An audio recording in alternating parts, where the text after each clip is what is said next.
और एक दफ़ा फाइनल खेले हैं। कितने कौम उम्मीद रखे कि इस बार वर्ल्ड कप पाकिस्तान जीत लेगा, 2009 की याद ताज़ा कर लेगा? बिस्मिल्लाहिर्रहमानिर्रहीम। पहले तो अस्सलाम वालेकुम सबको। उम्मीद है सब ठीक होंगे, खुश नज़र आ रहे हैं और खुश ही रहें हमेशा और सबके लिए दुआ किया करें। देखें, जहाँ तक आपने बात की कि पास में जो हो गया वो हो गया, उसमें भी हमारी एम और वो जो फोकस और जो मोटिव और गोल था वो यही था कि हमने ट्रॉफ़ी लानी है। अनफॉर्चुनेटली हम वैसा फिनिश नहीं कर पाए, लेकिन इस बारी भी जो है वो डबल कॉन्फिडेंस और बिलीव है कि हम ट्रॉफ़ी लेके आएंगे। लेकिन एफर्ट हमारे हाथ में है और जो हमारी टीम का कम्बिनेशन और जितने भी हमारे प्लेयर्स हैं उनका जो जितने भी हम बात कर रहे हैं वो सिर्फ ये है कि हमने कैसे जीतना है, कैसे मैचेस जिताने और कैसे हमने वर्ल्ड कप खेलना है। तो हमारा भी फोकस उस तरफ है और बिलीव एज अ कप्तान बिल्कुल मुझे सब पे और हमेशा रहेगा और वर्ल्ड कप में इंशाल्लाह अपना पूरा फोकस और 100% देंगे। बाबर, सबसे पहले तो गुल्डक जज़ाकल्लाह। दूसरा, 2022 में हमने फाइनल खेला वर्ल्ड कप का। बहुत से लोग समझते हैं कि जब फ़खर जमान इंजर्ड हुए, बाद में आपने मोहम्मद हारिस को लिया, तो उनकी 4 मैचेस में 3 इनिंग्स बड़ी शानदार रही, मगर उस वर्ल्ड कप के बाद वो सिर्फ 4 मैच खेल पाए। अब वो टीम का हिस्सा नहीं है। बहुत से लोग समझते हैं कि शायद उनके साथ ज़्यादती है। आप चूँकि सिलेक्टर भी हैं, कप्तान भी हैं, आपको उनके बारे में आपकी क्या राय है? इसी तरह ही आमिर जमान ने बड़ी अच्छी इनिंग खेली सिडनी के अंदर, और पाकिस्तान टीम वाहिद टीम है बड़ी टीमों में जिनके पास एक भी फास्ट बॉलर ऑलराउंडर नहीं है। तो ऐसा लग रहा है कि फिट आमिर जमाल से इंजर्ड हारिस रऊफ ज़्यादा बेहतर है। देखें, आप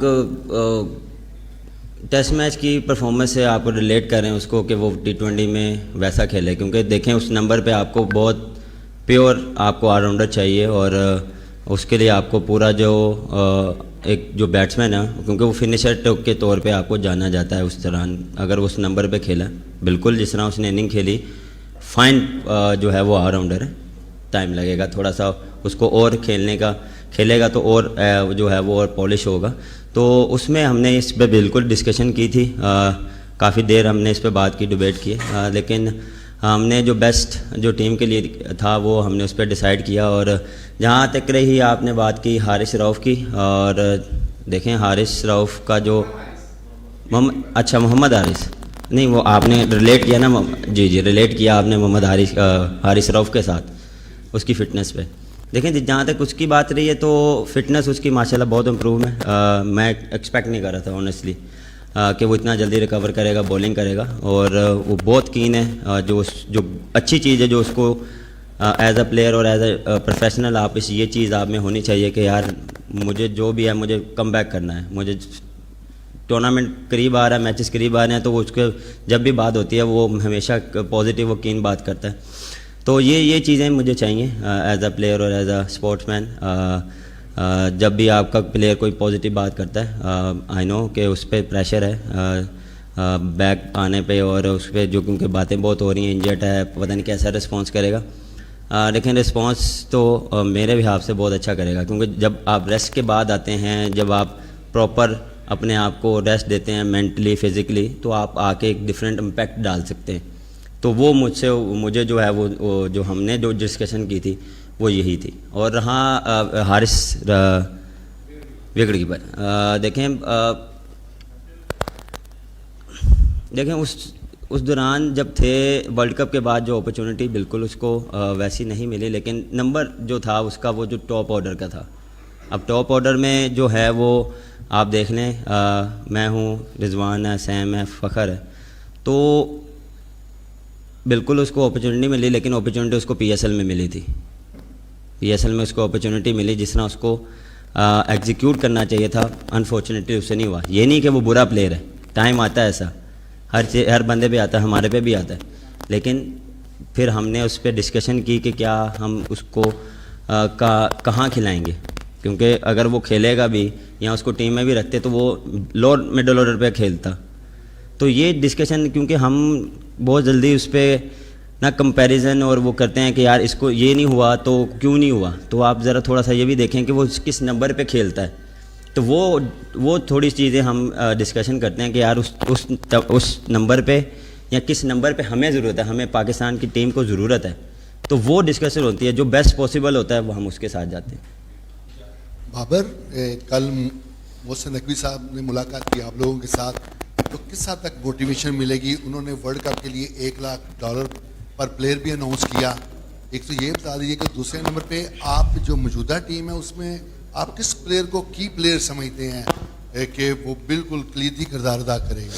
देखें, जिस तरह चेयरमैन साहब आके इंगेज हो रहे हैं टीम के साथ और मोटिवेशन दे रहे हैं, और वो सिर्फ वो मोटिवेशन दे रहे हैं और सिर्फ ये कह रहे हैं कि अपना 100% दो और रिज़ल्ट देखें हमारे हाथ में नहीं है। जब आप अपना 100% देंगे, अपनी एफ़र्ट डालेंगे एज अ टीम, तो रिज़ल्ट ऑटोमेटिकली आपके फेवर में आएगा। तो वो ये सिर्फ ये चीज़ चाह रहे हैं, वो हमेशा हमें कॉन्फिडेंस और बूस्टअप कर रहे हैं। और उन्होंने बिल्कुल जिस तरह आपने बात की है, बड़ी चीज़ें अनाउंस की, आपको एक चीज़ पता लगी है। फिर देखिए की प्ले मेरे लिए सारे हैं। हेलो 1 2 3, हाँ जी सेट।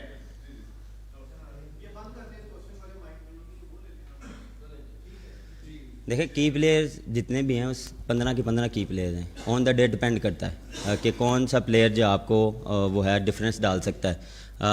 इम्पैक्ट प्लेयर जो है वो ऑन द डे आप उसको जज कर सकते हैं, क्योंकि इस टाइम पे आप मुझसे पूछेंगे मेरे 15 के 15 प्लेयर जो हैं वो की प्लेयर्स हैं।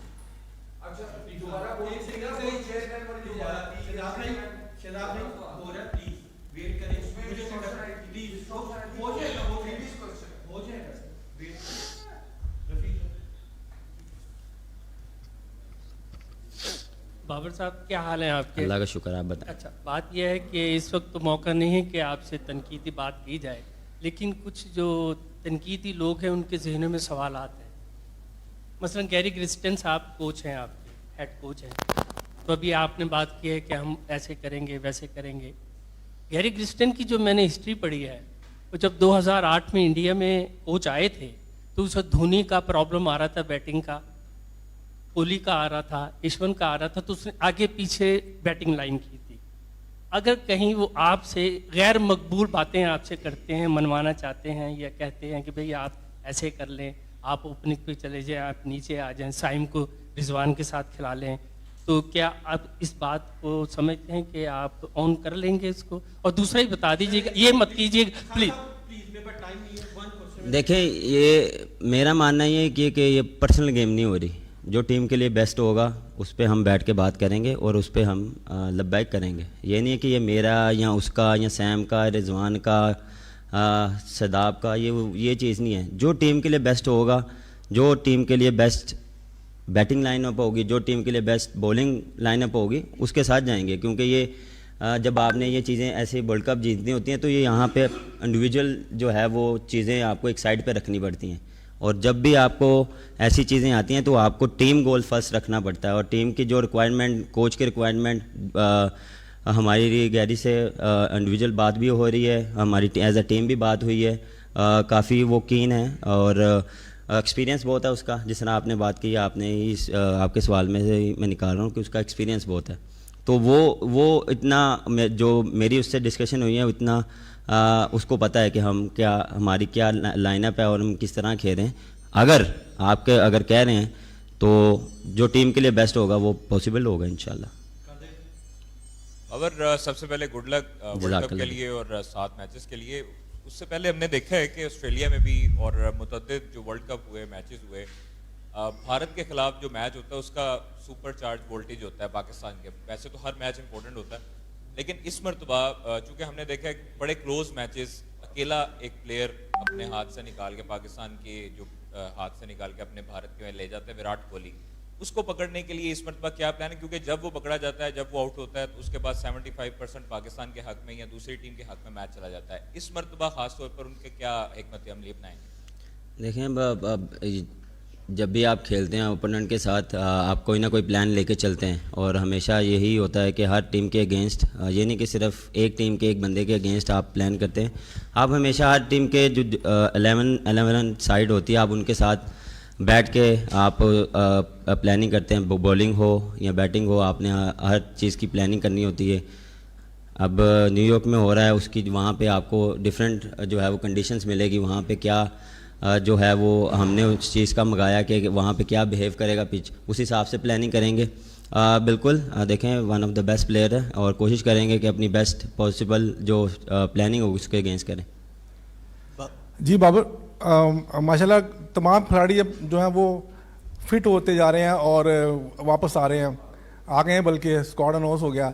बाबर आजम जो है वर्ल्ड कप खेलने के बाद अब ज़ाहिर सी बात मैच्योर हो गया है, टीम भी मैच्योर हो गई है, बैकिंग भी इस दफ़ा कोई पीसीबी की जानब से बेहतर मिल रही है, तो इन सारे इन्वायरमेंट में आप कौन को क्या होप देते हैं? देखिए होप हमेशा रखनी चाहिए, हर टाइम होप रखनी चाहिए और एज अ टीम हम कोशिश करते हैं कि उस होप को पूरा करें। उस जो भी फैंस की जो ख्वाहिश है उसको हम कोशिश करते हैं कि मैच जिता के अच्छी परफॉर्मेंस दे के उनकी चेहरों पे खुशियां लाने की कोशिश करते हैं, क्योंकि ये एक चीज़ है जो सबको, पूरी कौम को एक पेज पे लाती है क्रिकेट। तो हम कोशिश करते हैं कि ये हमारे बैक ऑफ द माइंड होता है कि यार सारी दुनिया, पाकिस्तान स्पेशली हमारे फैंस लोग जब भी मैच होते हैं तो वो आके सब एक पेज पे होते हैं, दुआ करते हैं कि यार जीत जाए। हमारी भी रिस्पॉन्सिबिलिटी होती है कि हम अपना 100% दें और इंशाल्लाह होप जो है वो हमारी तरफ से ये है कि पॉजिटिव रखें, दुआ करें कि इंशाल्लाह हम जीतें और अपनी जो एफर्ट है वो पूरी करेंगे। बाबर, गुड लक आयरलैंड और इंग्लैंड की सीरीज़ के लिए और उसके बाद वर्ल्ड कप के लिए भी। तो आप क्या स्ट्रैटेजी अपनाएंगे वर्ल्ड कप के लिए भी और ये जो अब सीरीज़ आ रही है इसके लिए, क्योंकि लास्ट जो हमने सीरीज़ देखी है उसके अंदर रोटेशन पॉलिसी, बेंच स्ट्रेंथ को आप लोगों ने यूज़ किया है, क्या आप इस सीरीज़ में भी बेंच स्ट्रेंथ को यूज़ करके अपनी एक बेस्ट 11 बनाएंगे वर्ल्ड कप के लिए? देखें रोटेशन के लिए अब मेरे ख्याल से टाइम कम है क्योंकि वर्ल्ड कप सर पे और अभी जितने मैचेस भी होंगे उसमें हम कोशिश करेंगे कि जिस टीम के साथ हमने खेलना है वर्ल्ड कप के लिए उनको प्रॉपर अपॉर्चुनिटी मिले, कॉम्बिनेशन जो भी हमारी बॉलिंग की कॉम्बिनेशन है, बैटिंग की कॉम्बिनेशन है वो हम सॉर्ट आउट करेंगे और कर लिया ऑलमोस्ट और उसी को हम लेके चलेंगे। अभी जितने भी मैचेस हैं हम वो है जो हमारी बेस्ट स्ट्रेंथ होगी उसके साथ जाएंगे। बाबर भाई, हम 2 साल से देख रहे थे, ज़्यादा अरसे से भी ज़मान खान और वसीम जूनियर टीम का हिस्सा थे, तो अभी हारिस रऊफ के साथ दोबारा जो हसन अली को टीम में शामिल किया गया है, तो क्या आप समझते हैं कि डेथ ओवर्स में ज़मान खान और वसीम जूनियर से ज़्यादा बेहतर है हसन अली? देखें ये मैं भी काफ़ी देर से सुन रहा हूँ कि उसको क्यों लाया। देखें ये सब सिलेक्टर ने भी क्लियर किया कि वो बैकअप के तौर पे है, ये नहीं है कि वो 15 में है। ये थोड़ा सा हम इस चीज़ को समझे कि वो बैकअप के तौर पे है। वो इसलिए क्योंकि देखें एक्सपीरियंस है, T20 का, क्रिकेट का एक्सपीरियंस है, ये नहीं कि मैं सिर्फ T20 का, क्रिकेट का एक्सपीरियंस है। आई नो ज़मान खान जो है वो बेस्ट बॉलर है, अब्बास तो ऑलरेडी है, लेकिन हम ज़मान जो है वो न्यू बॉलर है, तो ऑलरेडी हमारे पास 3-4 बॉलर हैं न्यू बॉल के साथ, तो वो इसलिए रखा गया। और ये नहीं है कि किसी के कहने पे या किसी के एक बंदे के कहने पे हैं, 7 बंदे हैं, 4 सिलेक्टर्स हैं, सब ने अपना अपना ओपिनियन दी है, सब ने अपनी राय दी है और उस राय के बाद डिस्कशन के बाद डिसाइड हुआ है। बाबर, सबसे पहले तो बेस्ट ऑफ लक आपको वर्ल्ड कप के लिए। बॉलिंग की बात करूंगा मैं कि कम्बिनेशन आपके पास काफ़ी ज़्यादा ऑप्शंस आ गई हैं आमिर के आने के बाद। अब इस तरह लग रहा है कि आपके लिए प्लेइंग 11 बनाना थोड़ा मुश्किल हो जाएगा क्योंकि नसीम भी हैं, हारिस भी हैं, फिर शाहीन भी हैं, तो किस तरह से आप बॉलिंग लाइनअप को प्लेइंग 11 में शामिल करेंगे? क्योंकि आमिर का अगर हम बात करें तो उसका एक्सपीरियंस है, उसने चैम्पियंस ट्रॉफी जितवाई हुई है पाकिस्तान को, तो इंडिया के ख़िलाफ़ जो मैच है उसके लिए सब जानना चाहते हैं कि किस तरह से पाकिस्तान कम्बिनेशन अपना लेके जाएगा, क्योंकि हारिस रऊफ की फॉर्म अभी उस तरह नहीं है। सर मैं आपको भी 1 महीना पहले तो नहीं बता सकता मैं किस कॉम्बिनेशन के साथ जाऊंगा। जब वहाँ पहुँचेंगे वहाँ देखेंगे क्या सूरत हाल है। उससे पहले 7 मैच हैं, उसमें भी हमने उस पर देखना है कि किस तरह हमने चलना है और जो बेस्ट कॉम्बिनेशन होगा उस हिसाब से जाएंगे। बिल्कुल जिस तरह आपने कहा मेरे लिए मुश्किल है, जब आपके पास इतनी टॉप क्लास की बॉलिंग हो, ऑप्शन हो, तो आपके लिए थोड़ा मुश्किल होता है कि किसके साथ जाना है। अब डिपेंड करता है, देखें इंग्लैंड में आपको कहीं पे आपको 4 फास्ट बॉलर के साथ जाना पड़े, कहीं पे 3 पे जाना पड़े। हम अमेरिका में जाके देखेंगे क्या कंडीशंस हैं, वहाँ पे आपको 4 पे जाना पड़ेगा, 2 स्पिनर्स के साथ या 1 स्पिनर्स के साथ जाना पड़ेगा। वो डिपेंड करता है कि कंडीशन क्या डिमांड कर रही है, वहाँ पे जो स्टैट्स हैं वो क्या डिमांड कर रहे हैं, बॉलिंग को क्या सूट कर रही है, तो उस हिसाब से फिर हम प्लान करेंगे। अच्छा, एक तो रज़ा भाई बहुत माशाल्लाह बहुत प्यारी लगे, आप शुक्रिया कटिंग भी, और बाबर, मेरा ये था कि गैरी क्रिस्टियन एक बड़ा नाम है और पाकिस्तान टीम भी टॉप 4 में एक अच्छी असाइनमेंट होती है जिसे कोई भी कोच लेना चाहता है। अब गैरी क्रिस्टियन जब 20 दिन पहले टीम को ज्वाइन करेंगे तो वर्ल्ड कप में मैं तो इंशाल्लाह आपको गुड लक ही कहना चाहूँगा। अगर खुदा न खास्ता आपकी उम्मीद तक टीम नहीं पहुँचती तो आपको नहीं लगता कि कप्तान पे ज़्यादा प्रेशर होगा एज कम्पेयर टू कोच, क्योंकि कोच के पास एक वैल्यूएबल आर्गूमेंट है कि वो मतलब रिसेंटली ज्वाइन किया। क्या ये असाइनमेंट कोच की वर्ल्ड T20 से पहले ठीक फैसला है या इसके बाद उन्हें ज़्यादा अच्छा होता है? सर ये चीज़ जो है हमें समझनी चाहिए कि उससे पहले वो ऑलरेडी वो अपनी जॉब एक कर रहा था, उसके बाद जो है जो अगर PCB ने ऑफ़र किए तो फिर उसने एक्सेप्ट की है। जितनी भी हमारी बात हुई है बहुत कीन है और वो उसका जितनी भी कोशिश होगी कि जितना जैसे फिनिश हो वो टीम को ज्वाइन करे, लेकिन इन टच बहुत है। रोज़ की जो है वो रिपोर्ट उसके पास जाती है, हम क्या कर रहे हैं, किस तरह कर रहे हैं, जो उसकी प्लानिंग है वो हमारे साथ शेयर हो रही है, डिस्कशन हो रही है कोचेस के साथ, हमारी प्लानिंग बताई जा रही है। नेट की ऑलमोस्ट हम बताते हैं कि वो यार इस तरह आज प्लान किया है, ऐसे कर रहा है, ये बैट्समैन ये कर रहा है, आज बॉलिंग ऐसे हो रही है। तो ये ऑलरेडी जो है कम्युनिकेशन हो रही है। मेन चीज़ होती है कम्युनिकेशन।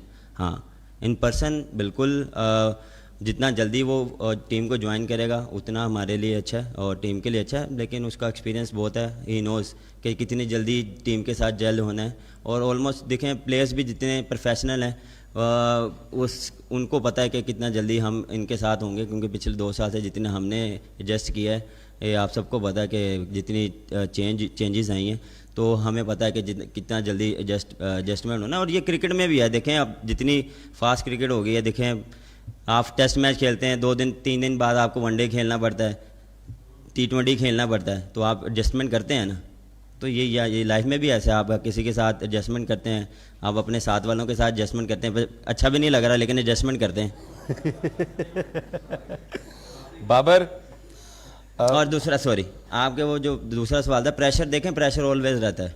प्रेशर ये नहीं है कि आप ये रिस्पॉन्सिबिलिटी ऐसी है कि आपको इस चीज़ का प्रेशर रहता है, लेकिन अल्हम्दुलिल्लाह जैसी मेरी टीम है, जैसे लोग हैं, जैसे आप प्यारे प्यारे लोग हैं, तो आप सपोर्ट करते रहें, प्रेशर नहीं होगा इंशाल्लाह।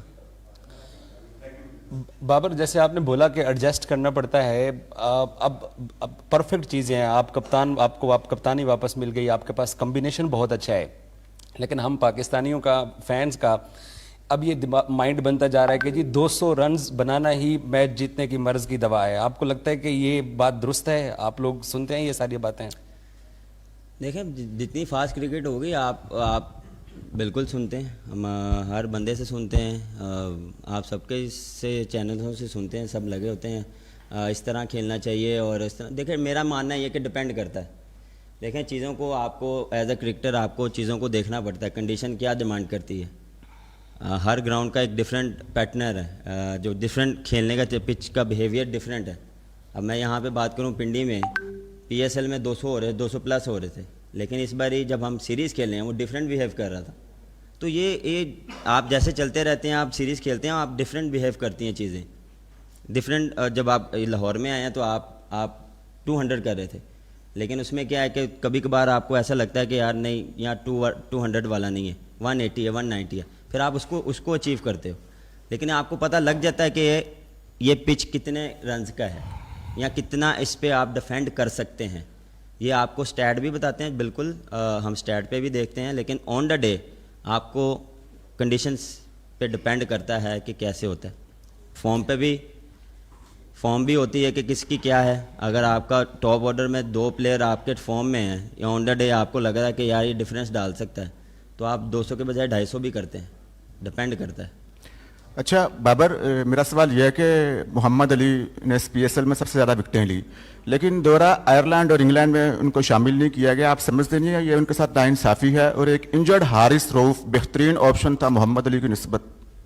सर, किसी के साथ ज़्यादती नहीं हो रही, ये सबको हमने डिस्कशन किया है। देखें, आप हारिस रऊफ को जो खेल रहा है वो पिछले 3-4 साल से खेल रहा है और उसकी बेस्ट जो परफॉर्मेंसेस हैं वो T20 में, और उसने काफ़ी अच्छी परफॉर्मेंस दी हैं और अच्छे मैचेस जितवाए भी हैं। मोहम्मद अली जो है वो न्यू बॉलर है, देखें थोड़ा सा जब वो मुल्तान से निकला है उसने थोड़ा सा स्ट्रगल किया, थोड़ा सा आपको टाइम देना पड़ेगा। हर प्लेयर को देखें आप बनाते हैं ना, तो कभी कभार आपको उसको थोड़ा टाइम देना पड़ता है, थोड़ा सा उसको एक्सपीरियंस देना पड़ता है। आप ये नहीं है कि 1 या 2 परफॉर्मेंस, हाँ आई नो ये हम करते हैं कभी कभार, वो डिपेंड करता है कि वो किस तरह का टैलेंट है। जब आपको लगता है वो आउटस्टैंडिंग टैलेंट है तो आप उसको टीम में लेते हैं। अदरवाइज़ जब आपको लगता है कि यार इसको थोड़ा सा टाइम चाहिए, ये इसको थोड़ा सा काम करना पड़ेगा, तो उस पर भी डिस्कशन होती है। देखें ये इस पर मेरा या कोच का नहीं डिसीजन, इसमें 7 सेलेक्टर्स हैं, ये उनकी भी डोमेन है, उनको भी हर बंदे का अपना पॉइंट ऑफ व्यू है, उसको लेके चलना पड़ता है। मैं अपनी ओपिनियन दे दूंगा कि ठीक है जी मैं करूंगा, बाकी 7 अगर एग्री नहीं करेंगे तो वो फिर उस चीज़ की आपको बैक करनी पड़ेगी। ये नहीं कि मैं कहूँगा जी मैं डिसएग्री करूँ या मैं उनको कन्विंस करूँ कि नहीं यार ये, मैं उनको लॉजिक दूँ। अगर वो मुझे आगे से लॉजिक देंगे तो ये ऐसे चीज़ें चल रही हैं, क्योंकि अब डिफरेंट चीज़ें हैं, तो हमने उस पर डिस्कशन की। देखें हर प्लेयर पे हमने बहुत डिबेट की है, हर बंदे ने डिस्कशन की है।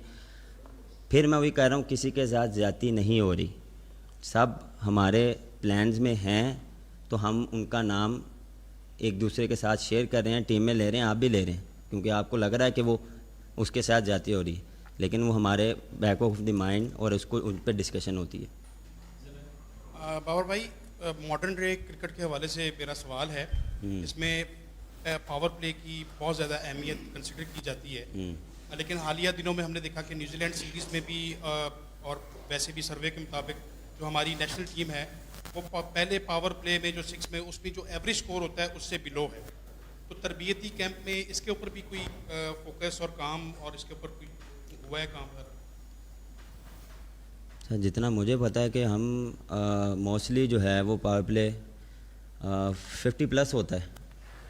हम कह सकता हूँ कि 2-3 ऐसे मैचेस होंगे जिसमें हम 30 या 45 के दरमियान होंगे, लेकिन ऑलमोस्ट जितने भी मैचेस हुए हम 50+ हुए हैं। अब आप उसमें कह रहे हैं कि 100 कर जाएँ, वो एक डिफरेंट, वो एक डिपेंड करता है उस पर फॉर्म पे। लेकिन आप थोड़ा सा ये भी देखें कि जो मेरी और रिजवान के एक डिफरेंट खेलने का एक तरीका है। हमने 70 भी किए, उनमें हमने 60 भी किया, उसमें हमने उस चीज़ में हमने 200 भी चेज़ किए। जब सैम आया, सैम एक डिफरेंट प्लेयर है, वो इम्पैक्ट डाल सकता है। वो जब खड़ा होता है आपको लगता है कि यार ये 5 में 80 भी कर जाएगा। उसमें मुझे भी लगता है कि यार ये मुझे जो पहले 5 ओवर हैं या 6 ओवर हैं उसमें डिफरेंस डाल सकता है। डिफरेंट है हर चीज़, हर प्लेयर के साथ डिफरेंट है। लेकिन ये नहीं हुआ कि हमने हाँ 1-2 मैचेस में होगा, वो डिपेंड करता है कि आप गलती हो सकती है। अब ये नहीं कि हम हर मैचेस में 60+ करेंगे या 50+ करेंगे। आपको वहाँ पे अगर 2 विकेटें गिर गई हैं तो हमने क्या है, थोड़ा सा सेंसिबल भी तो खेलना है। हम थोड़ा सा उसको थोड़ा सा बिल्ड करेंगे, उसके बाद अपना प्लान जो है वो एग्जीक्यूट करेंगे। तो ये एक सारी एक ये है ना थिंकिंग की बात है और प्लानिंग की बात है, और जो ऑन द डे जो खेल रहा होता है वो डिपेंड करता है।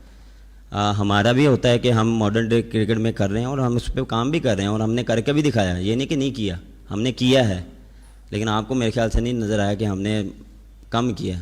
इंशाल्लाह नेक्स्ट टाइम में कोशिश करेंगे कि स्कोर बेहतर करेंगे। उसकी प्रैक्टिस भी कर रहे हैं। आपने देखी है कि हम जो है वो पावर प्ले के जो शॉट्स हैं, स्पिनर्स पे हम ओपन में प्रैक्टिस कर रहे हैं, फास्ट बॉलर पे हम जो है वो पावर हिटिंग कर रहे हैं, तो इम्प्रूवमेंट आएगी। देखें सीखने का अमल कभी ख़त्म नहीं होता। मैं नहीं ये कह रहा कि हम ठीक हैं, गलतियाँ होती हैं, लेकिन हम कोशिश करते हैं कि हर डे बाय डे इस चीज़ को सीखें। देखें आप 70 करते हैं, आप अगले दिन आते हैं तो वो चीज़ नहीं होती, तो इसका मतलब हम ख़राब तो नहीं है, गलती हो जाती है।